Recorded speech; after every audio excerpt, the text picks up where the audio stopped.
what is the definition of a mogul?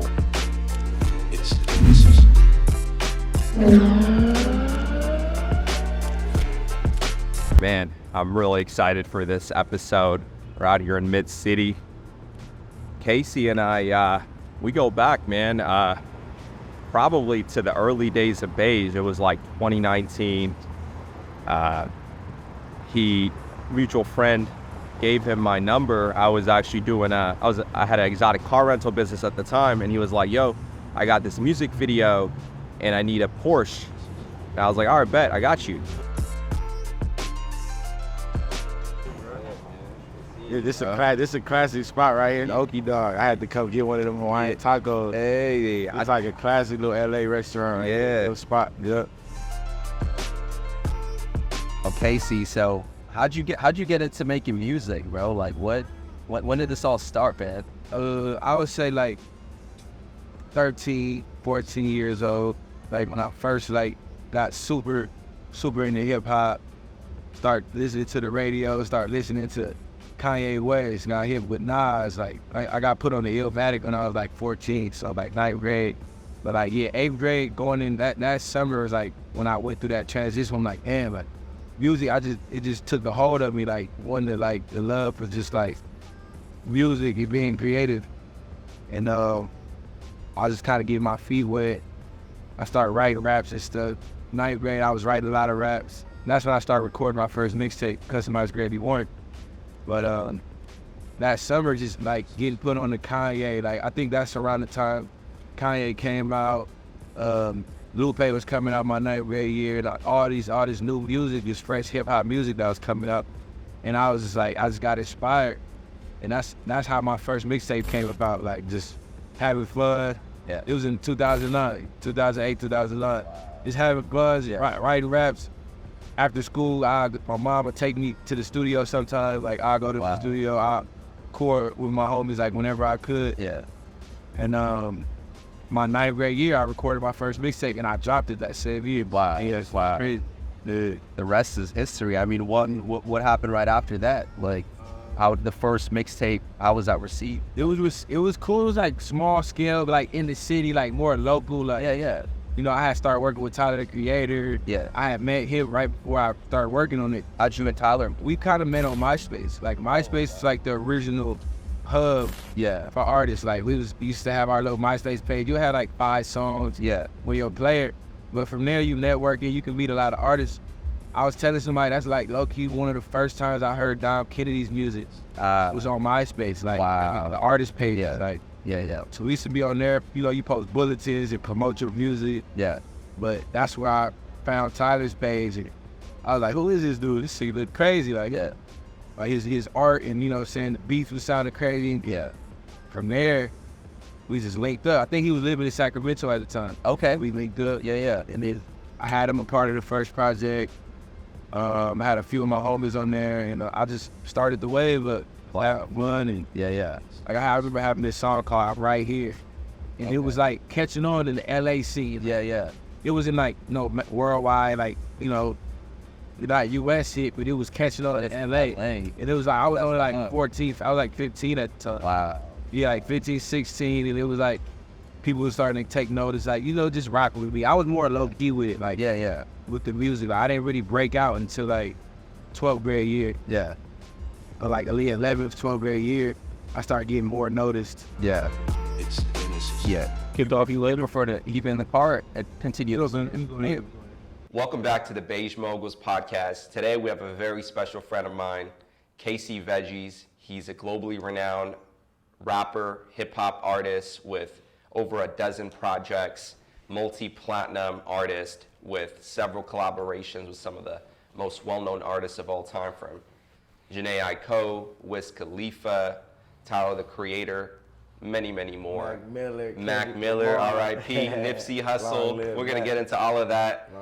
He is a very dear friend of mine, the one and only West Coast legend, one of the founding members of Odd Future, went out, paved his own path, his own lane, and today we're going to see what exactly it is that's made him a mogul. So welcome to the show, Casey. Appreciate you coming on, man. Know how busy you are, my G.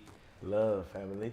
We here. we here, man. Happy we here. birthday to you too. Hey. It's your birthday week. We going up. We going up, bro. Thank Sure. you so much, bro, for being here to celebrate. Casey supported me since the very beginning. I mean, we met, bro, in 2019. Isaiah gave you my number. I was doing the exotic car rentals. Yep. You had one of your projects. You turned it into something way more than just that, bro. You know, I directed the moonwalking video. We had some clothing projects, and we just getting started, man. We always pick up where we leave off. This is a great guy right here, young business-minded gentleman. I respect for sure, most definitely. Yep. Thank you, bro. I appreciate that, man. So, how you doing today, man? How are you? What's been up, man? Can't complain too much. I'm just living life, enjoying it, taking it day by day. I've been hitting the gym a lot, just trying to. We can tell. Just trying to stay active, you know what I'm saying? Stay on my shit. That's what's up, man. We can definitely tell, bro. You've been going hard in the paint with that. Yeah, I've been trying. Yeah. Sure. So take us back to the start, Casey. I mean, I'm sure most of the people watching this already know your journey, your story, but for those that don't, you know, where are you from? Yeah. How did you get started in the music industry? Los Angeles, California. Grew up in Inglewood, California. Started doing music when I was like 13. I took a liking to it around 12, 13. I was really just fully doing sports heavy since I was like 5 years old. I was just playing basketball. My pops had me and my brother going crazy playing basketball. We was going hard. And that was my first real dream, was basketball. And then probably like around 13, I just like got hip to like, you know, what was really going on in the music scene. And then I think Kanye came out. And I was talking about that earlier, just like the certain influences I had. And it was just different genres that was starting to like hit the forefront of rap. And I think that's where I just took a liking to it. And I took a liking to the self-expression and just being creative and being able to, you know, just speak your mind and come up with just put words together and it becomes a song. That was just like pretty crazy to me. Like, you know, it was amusing to me at a young age. And by the time I was like 13, I was writing raps. Like 8th grade, I graduated middle school, and that summer I just started writing raps. And then 9th grade, I started recording, and then I met a few artists along the way. And then 9th grade, I started recording and dropped my first mixtape. At 9th grade at Crenshaw High, I dropped Customized Greatly Volume 1. Wow, that's where Customized Greatly started. Yep. And then you were saying it was a local hit, you know? Yeah, we had some local, we was getting some eyes on us. And it was just, I was just trying something out, seeing if people that already knew me would respond well to the music. And people started responding good to it and rocking with me. And it was a lot of love in the city. And from there, I just kept dropping. I feel like I was dropping in project. Like I dropped Customized Greatly 2. And that's when I started growing with the music. You can hear and see the growth. Like from the first 3 projects, like those first couple, my first 3 projects was real like crazy, like, cause I went from Customized Greatly 1, next year I came back with 2, and I think like my 10th grade year at the end is when we dropped Sleeping in Class. And that's when it's like, damn, this kid is in 10th grade, and that's when the blogs got behind it, and it was starting to like become something like more than just like local, you know what I'm saying, a local artist that had all his homies like rocking with the music. It started to become like people worldwide started taking notice, and then that album Sleeping in Class is how I met Mac Miller. Like that's the album that he hit me up about. Like that's crazy how things work. And then I ended up going on tour with him twice, doing songs with him, and just, you know, collaborating with all these dope artists. And I think that's where that camaraderie kind of created, you know, a bigger career for me than I ever thought I would have. You know, like just working with all these dope artists and doing my thing and standing on what I believed in. Cause I feel like a lot of people thought I would just be like super local. Like I never was supposed to like take off, but then I ended up going worldwide with it and just having fun with it. For real. Yeah. How did you and Mac meet? How did he reach out to you? He just hit me through Twitter. Oh wow. Yeah, he DM'd me like, man, this Sleeping in Class album's crazy. You know, I was like, appreciate that, fam. And then he's like, I'm doing this tour. I want to bring you on a tour, West Coast run. And then we did the West Coast run. This was all like beginning of 12th grade year in high school. We did 10 shows on the West. I left school, and then we did the tour. I left school for 2 weeks. We did the tour, and then we just kept building as friends. We had a great time on that tour. Recorded some music, And then we just kept building. And then I did the Blue Slide Park tour when I graduated. And Oh, that wow. was like 66 shows around That's the whole crazy. US, 3 months long tour. Yeah. So he was like, man, this tour went great. He's like, I'm rocking with you. Like, I want to bring you out again. And then we ended up doing it. It was crazy. Yeah. That's amazing, man. That sounds like that was a big catalyst for you. Yeah, just how he opened the doors for me, like helped me, show me Yeah. love and made me feel comfortable my first tour. You know what I'm saying? And first real experience in the industry. Bro was going crazy independent. His fans was loving him they was loving him. He was going viral, like 150,000 sales, one of the biggest independent albums ever. You know what I'm saying? So it was dope to be a part of that and just to experience that success that he was having. And for that to be my first tour, it was like the greatest learning experience, you know what I'm saying, you can ask for. Yeah. For sure. You're doing the damn thing, Yeah. essentially. Yeah. And I feel like that helped set the trajectory for your pathway and your And we your actually decisions. began to have like a real bond, like a real friendship. Like the tour kind of made our friendship grow for sure. Yeah. Must have been a crazy dope time, man. Yeah, it was definitely special.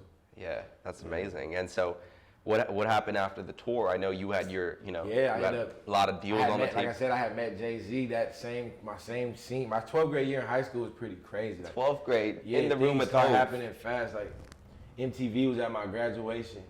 Wow. Like Jay-Z, I met Jay-Z. They flew me out, and I'm like, all right, he was like, yeah, let's figure something out. I played him some music. He played me some songs off Watch the Throne. We was chopping it up. Then he's like, man, let's figure something out. So when I got off the tour, it's crazy. Once I got off tour with Mac, I was independent. I did the tour. Got off tour, I had to deal with Rock Nation and Epic Records right when I got off tour. Yeah. Wow. So from there, we just started building. I was probably like 19. That's crazy, bro. It took 2 years. And when I think about it, my album dropped in 2015, Live and Grow. It took about 2 years. It was like a 2-year process to get the album out. Sign a deal, do all the artist development, get the album out. You know what I'm saying? Yeah. So it was a process. It was definitely a dope learning experience. Yeah, what are some things you learned during that experience from getting signed at 19? Just the gist of like the business, the music business, like, because I was always underground. Like, Yeah. I came in just pushing my own music. I didn't really have no labels behind me Yeah. too much. Like when I was young, we was just young kids just having fun, just putting our shit out there and hoping people would like take notice. And then just getting signed and being, having to operate more like a business. It just taught me how to carry myself more like an operation, like more of a business than just an artist. Yeah. Yeah. That's amazing, bro. Mhm. And what are like, for someone today, with everything that you've learned, for an up and coming artist, like what are some things they can do to really elevate, their career and their craft? Because I'm sure there were times where you had challenges. Yeah, I think just be hands-on as possible. Never get lazy with it, or never feel like you don't gotta learn these things because you're locked in doing one thing. Like it's good to be hands-on and learn everything. Like, you know what I'm saying, and have a good infrastructure.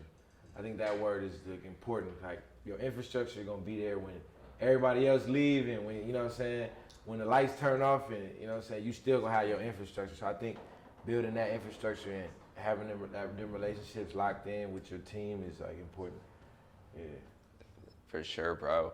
What were some of the challenges you faced on this ride? Just life moving so fast and relationships like getting messed up through the fame and through the situations, and like not being able to just communicate with certain people, like relationships, like bridges getting burned. It kind of hurts sometimes, like, you got a chip on your shoulder with certain relationships and friends you had, but like, it'd be like no reason, like no real reasons, like relationship stuff just dwindles and sometimes, and it's unfortunate because, you build relationships, right, like real bonds with people, and then I feel like the fame and the lifestyle could just kind of like stir things up, and I feel like you can lose like good friendships, you know what I'm saying, within that, and it'd be miscommunications too. Yeah. Sure. Yeah, I mean, you made some great friendships as well, right? Yeah. R.I.P. Nipsey. Yeah. And what was your relationship like with Nip? Yeah, he was like definitely like a big bro to me. Like him and Dom Kennedy, they like big brothers to me in LA. Always embraced me, showed me mad love. And me and Nip was just like, I was like the big homie, and we used to always talk music and I was around the whole process of him working on his first album, working on Victory Lap. So, we always just used to be in the studio, just chopping it up about all type of shit and just, chopping game. I would learn a lot from him, just watching him work, watching him operate. And I was loving it. At that time, the West Coast we was just building like a new unity. It's booming, yeah. Like, we was building a new team effort. Everybody was working together.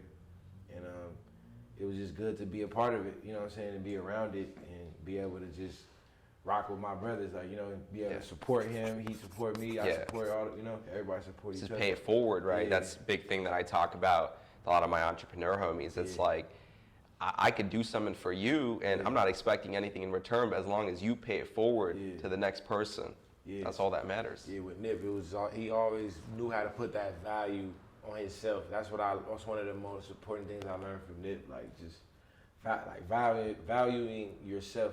Like learn how to put that value in yourself and let people know you're not just going for anything. Yeah, no, definitely.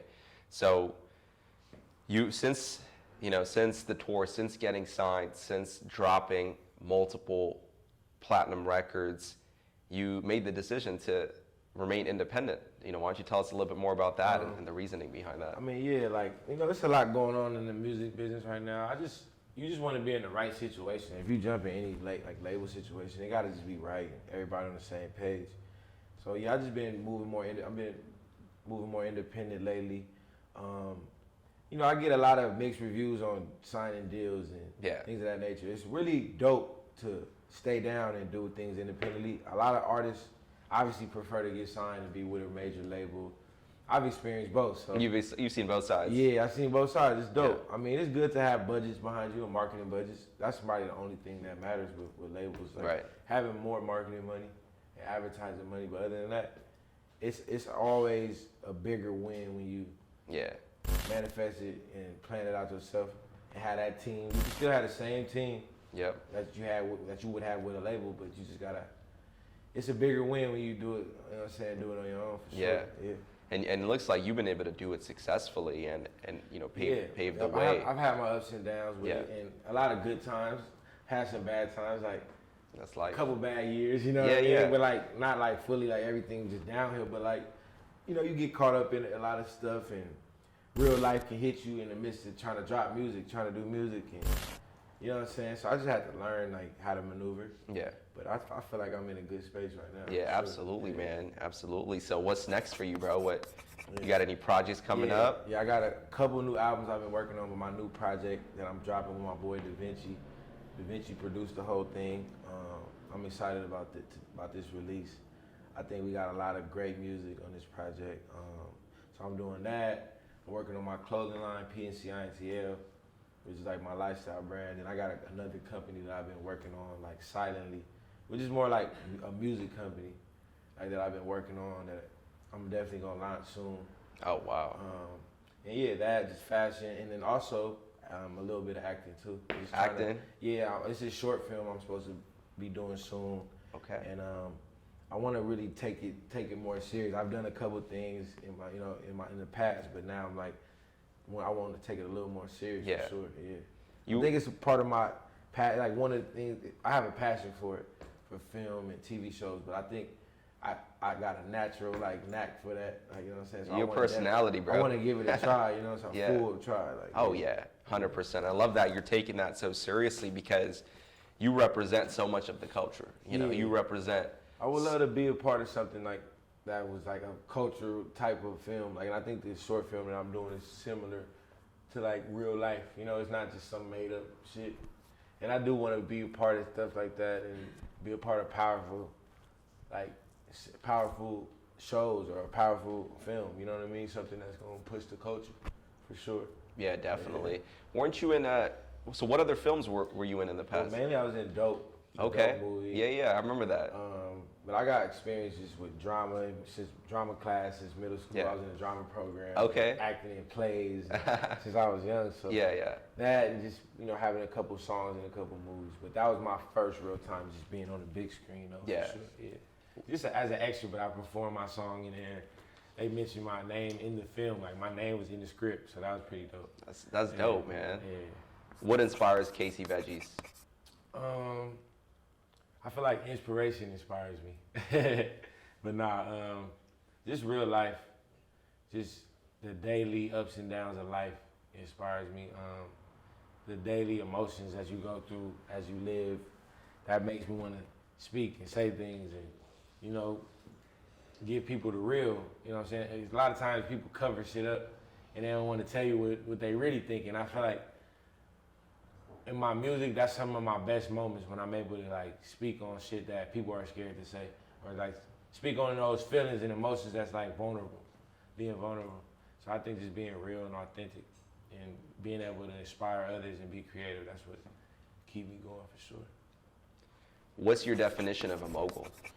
A mogul, just all around,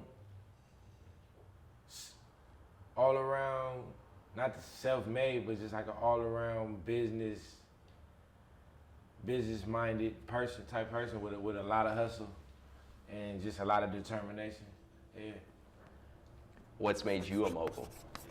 Just staying true to me and running my own company, making waves independently since 16, 17 years old, and, you know, kind of like just creating a blueprint for myself. And I feel like a lot of people took notice of what we was doing when I was young and be like, dope, like, you really like set a precedent for LA, like for the artists, like for clothing lines and music, like, you know what I'm saying? We kind of set that bar. So I was happy to be able to just, you know, inspire the next wave, you know what I'm saying? Yeah. You sure as though inspired me, bro. You know, real talk, man. That. With I appreciate that. just all the business shit I'm doing, bro. Like, you know, is that one particular record? I'm sure everybody knows life changes, right? Yeah. That changed my life. You know, I was appreciate that. getting out of high school, just trying to figure out what I want to do, you know, with my life, and it just, I don't know, something about that track just, it made me want to Impactful. pursue more. You know, I remember even writing that joint. Writing the song made me feel some type of like, I felt the emotion like, damn, like I'm expressing something that's like heavy, and the music is so like thought, like, you know what I'm saying, thought provoking and like heartfelt. So yeah, it just brought that shit out of me for sure. I love those messages, like when people hit me like, man, life changes changed my life and helped me through tough times. And you know, I've heard a lot of things, like people said that the music helped them through like a lot of crazy shit. So it's just like, it's a blessing to be able to feel like, damn, like I've inspired some people to do something special. I'm just trying to keep it going. Yeah. Keep having fun with it. Absolutely, man. I mean, we were bumping one of your many new projects in the Maybach Truck. Yeah. That was a vibe, bro. Those records is fire, bro. Also, like, it's like 80s, 90s, like soul, jazz, but just mixed with like some new age shit. Yeah, it's the perfect That's like blend. the whole concept of this album that I'm dropping. So I love that. I can't wait for these people to just vibe with The it. production is insane, and it I'm just ready to flows. let the music speak for itself. Yeah. I'm kind of over like all the gimmicks and shit that goes on in the game. It's a lot of gimmicks and just, you gotta act a certain way and do something. I'm You don't do none of that. I'm past that, like, you know what I mean? Yeah. I've been past. I've never really done it, like, honestly. I mean, I feel like it's literally why you decided to go that solo path. Yeah, You know, I just want to make it more about the music. I think the rap game, we need to put the music in the forefront and not like all the drama. And I think that's why people say like game gets watered down, because people don't put the music in the forefront. You know what I'm saying? Making it the most important thing that we care about when it comes to an artist. Yeah. Absolutely. For our viewers watching, bro, let's say, you know, they're trying to start something new, whether they're artists, creatives, business people, whatever it is. Yeah. They give us some game. Like, what can they do to just get started with that next initiative, that next project, that next thing? Just mapping it out in your head and believing in your vision, and having a vision, knowing your audience, knowing who you're going for, and like, I feel like every brand or every company has like a motto or like a theme. Like, I feel like you just gotta have that theme and have that thing that makes it like a household thing. Yeah. You guys heard it. You gotta just go for it. Have that niche, like find your niche. Yeah. And just corner in on that niche. Yeah. Then it can become something that's for everybody, but you're doing it for like what you like and what you love to do. You know what I'm saying? Like, you do what you love, you make a song that you love, and then the world might love it too. You know what I'm saying? Yeah. Like, it's like that type of. But you don't make it for just the world. You make it for yourself Yeah, first and that's foremost. how I feel like Wow. some of the most impactful shit kind of happens. Wow. Yeah. I love that, bro. Yeah. Bro, with me, your little bro just turned 25. What advice would you have for me, bro? Just seeing me through my journey. Man, you got. I'm 5 years ahead of you, so shit. I mean, at 25, you had a good spot. You in a good space. You gotta just stay active. I feel like you ahead of the game, so you good. This guy's too kind, man. You ahead of the curve, man. I appreciate that, bro. Well, I'm excited to turn up with you tonight, bro. You pulling up to my birthday party. Yes, sir. We in Thanks so much for making time. No, we in there. Thank you so much for tuning in to Moguls. Very special episode with my brother Casey Veggies. West side. Stay Mogul t- life. Mogul life. Beige Moguls. Yes, My sir. brother. Thank you, bro, for your time. Much love, bro.